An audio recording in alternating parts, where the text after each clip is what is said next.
ચાલો એક જાણીતી વાર્તા જોઈએ.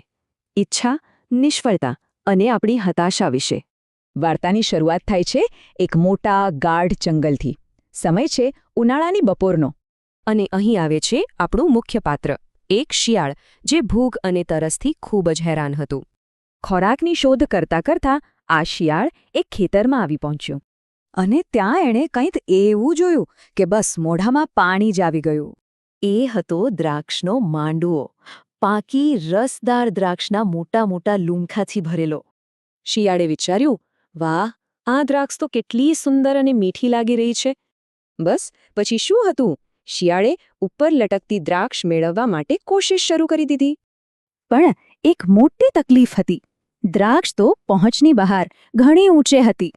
એણે જોરદાર કૂદકો માર્યો, પણ ના, દ્રાક્ષ સુધી પહોંચાયું જ નહીં. પણ એ હાર માને એમ નહોતું. ફરીથી વધારે ઊંચો કૂદકો માર્યો, પણ કંઈ હાથમાં ન આવ્યું. આમ વારંવાર કૂદકા મારીને શિયાળ તો સાવ થાકી ગયું અને હાંફવા લાગ્યું. હવે શિયાળને સમજાઈ ગયું કે આ દ્રાક્ષ સુધી પહોંચવું તો અશક્ય છે. તો હવે પોતાની હાર છુપાવવા શું કરે? એણે મોઢું બગાડ્યું અને ત્યાંથી ચાલવા માંડ્યું. અને જતાં જતાં એ મનમાં બબડ્યું, આ દ્રાક્ષ તો ખાટી છે, મારે નથી ખાવી. આ જ છે વાર્તાનો બોધ. ખાટી દ્રાક્ષ એટલે કે જે વસ્તુ નથી મળતી એ ખરાબ છે. આ એક જાતનું બહાનું જ છે, નિષ્ફળતાને છુપાવવા માટે. જે નથી મળ્યું એને જ ખરાબ કહેવું. આ આપણને એક સવાલ પર છોડી જાય છે, આપણે પણ ક્યારેક આવું જ શિયાળ જેવું વર્તન કેમ કરીએ છીએ?